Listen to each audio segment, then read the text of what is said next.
에서 왜 말씀을 듣고 배우고 외우고 그 이유에 대해서 한번 살펴보는 시간을 가지도록 하겠습니다. 인생은 모두 죽음을 피할 수 없죠.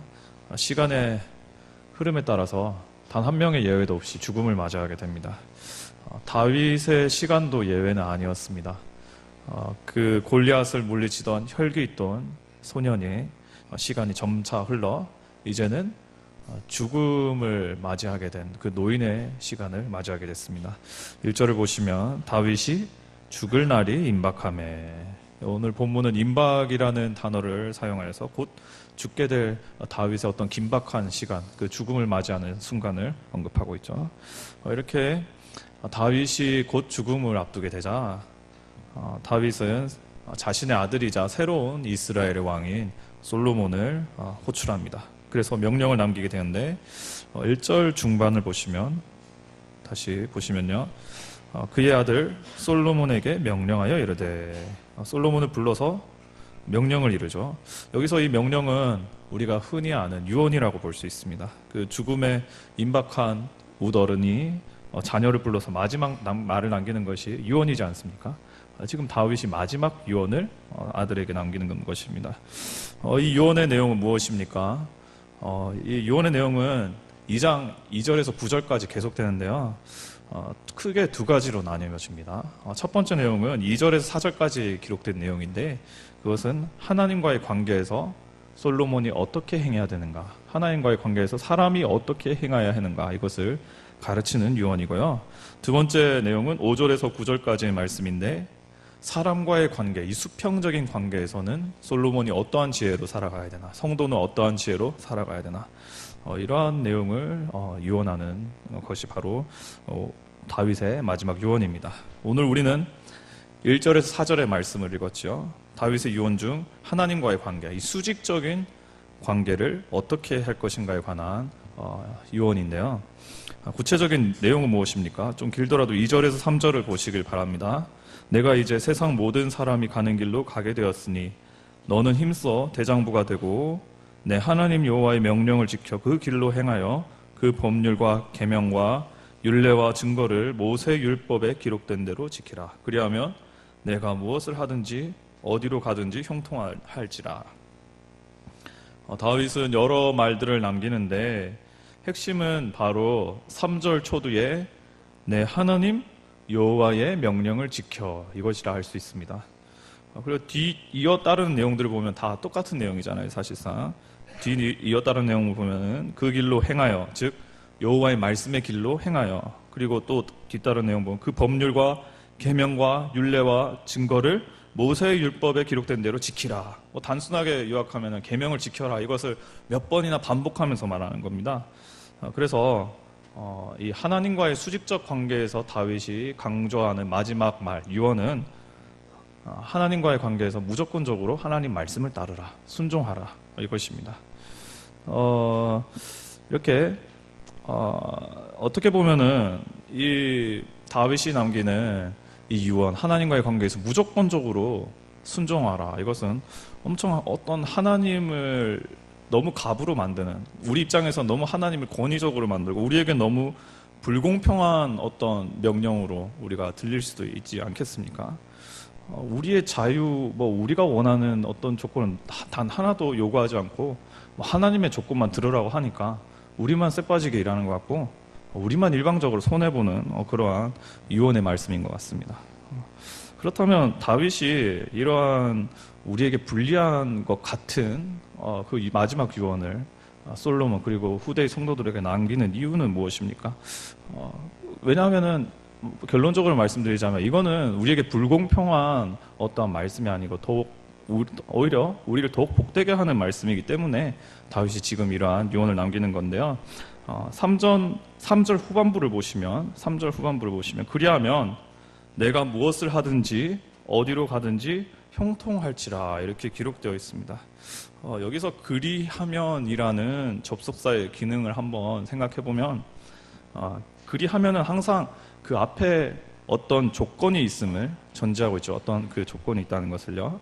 그 조건대로 하면은, 그렇게 되면은, 그리하면 본문에서는 이 명령을 지키면, 이 조건대로 행하면 어떠한 결과가 따른다, 이것을 강조하는 것이 그리하면이라는 이 접속사인데요. 오늘 본문에 따르면 여호와의 명령을 지키면, 꼭 지키면은 너가 형통하게 될 것이다, 이렇게 말씀하고 있습니다. 그래서 이거는 하나님의 말씀을 일방적으로 따르는 어떤 우리의 손해보는 그러한 종류의 말씀이 절대로 아닙니다. 어떻게 보면은 오히려 우리에게 더욱더 유익한 말씀입니다. 우리가 하나님 말씀만 순종하면은 어디를 가든 무엇을 하든 우리에게 형통이 주어질 것이라고, 우리에게 놀라운 축복이 주어질 것이라고 말씀하고 있지 않습니까? 오히려 하나님께서 우리에게 더 많은 것을 주시기 때문에 이 말씀은 오히려 우리에게 더 유리한 그런 말씀이라고 우리는 볼 수가 있습니다. 여기서 우리가 좀 곰곰이 생각해야 될 부분이 바로 형통인데, 좀 정확하게 짚고 넘어와야 되는데요. 형통이라는 뜻이 무엇일까요? 우리에게 지금 오늘 본문에서 말하는 형통은 구체적으로 어떤 의미의 형통인가요?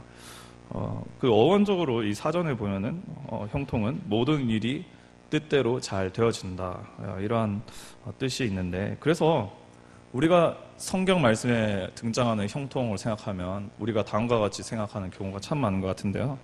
내가 하나님 말씀을 잘 지키면 나의 뜻이, 나의 소원이 내가 소망하는 대로 팡팡 다 이루어진다. 내가 행하는 모든 것이, 나의 사업이, 내가 돈 벌려고 하는 것이 그냥 뜻대로 다 이렇게 잘 들어온다, 이렇게 생각하는 경우가 참 많지 않습니까? 이것은 온전한 그 해석이라고 우리가 볼 수는 없습니다. 그렇게 100% 틀렸다고 말할 수는 없지만 아주 부족한 해석이라고 할 수 있습니다. 문제는 여기서 우리가 이 형통을 해석할 때 모든 뜻이 다 잘 되어 간다는 말은 맞는데요. 그 누구의 뜻대로 모든 일들이 잘 되어 가는가, 그 주체가 나가 아니라 하나님으로 바뀌어야지 이 형통의 의미를 지금 우리가 제대로 파악할 수 있는 것이라 볼 수 있습니다.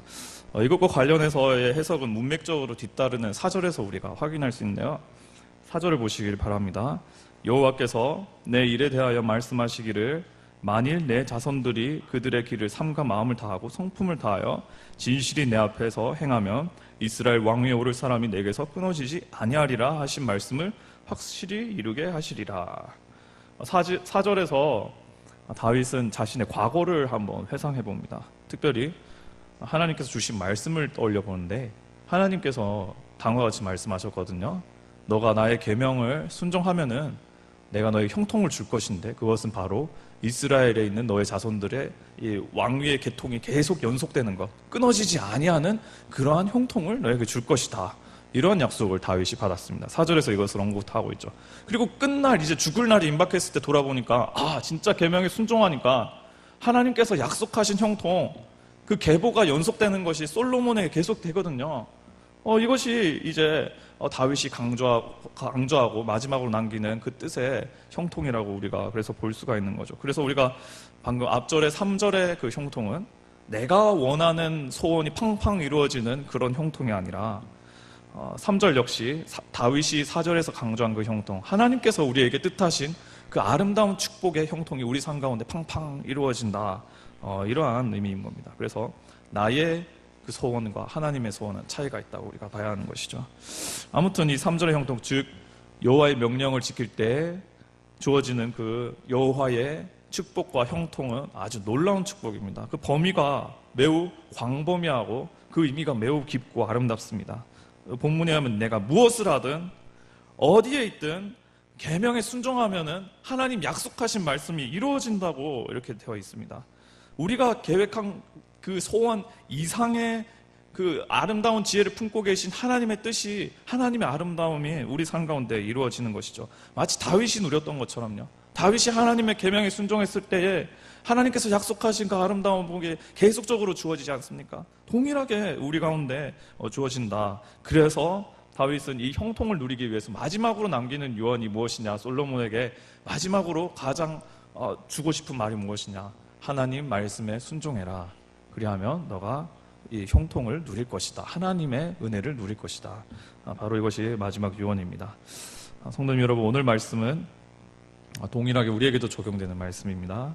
말씀에 순종할 때 우리 삶에도 하나님의 약속하신 그 형통의 복이 펼쳐집니다. 이것은 복 중의 복입니다. 생각해 보십시오. 우리 인생은 매우 연약하지 않습니까? 결코 우리가 온전한 지혜를 품고 있는 존재도 아니고요. 우리가 생각하는 최선의 길을 우리가 펼치다 보면 우리는 때로 넘어지고 실패할 때도 많고, 그런데 지혜에 완벽하시고 온전하신 주님께서 우리에게 예배하신, 말씀에 순종할 때 우리에게 예배하신 그 축복, 완전한 축복을 주신다고 하지 않으십니까?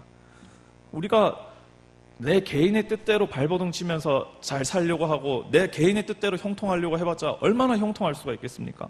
연약한 인간의 뜻대로 이루어지는 형통은 한계가 있습니다. 아무리 돈을 많이 번다, 아무리 권력이 높은 그 정점에 올라간다 하더라도 그 인생은 여러모로 다른 또 이면의 약점을 품고 있는 것이 바로 그 인생, 우리 모든 사람들의 인생 아니겠습니까? 그러나 하나님께서 인도하시는 완벽한 그 형통의 축복, 말씀에 순종할 때 우리에게 주어진다. 이것을 우리에게 약속하고 있습니다. 오늘 우리가 성경을 이렇게 가까이 입으로 마음으로 읽기도 하고 외우기도 하며 묵상하며 듣기도 하는 이유가 무엇입니까? 순종하여서 약속된 말씀의 복을 누리길 위함입니다. 그러므로 말씀을 대하실 때 꼭 이것을 우리가 마음판에 새기면서 나아갔으면 좋겠는데, 내가 이 말씀을 읽는 그대로 순종하면 나에게 이 형통이 주어지는구나, 나에게 하나님의 아름다운 축복이 이루어지는구나, 이 믿음을 가지고 늘 말씀을 가까이 하는 우리가 되길 간절히 소망합니다. 그러므로 진짜 되게 형통, 하나님의 진짜 아름다운 형통함을 우리 삶 가운데 누리는 모두가 되기를 간절히 소망합니다. 하나님 아버지,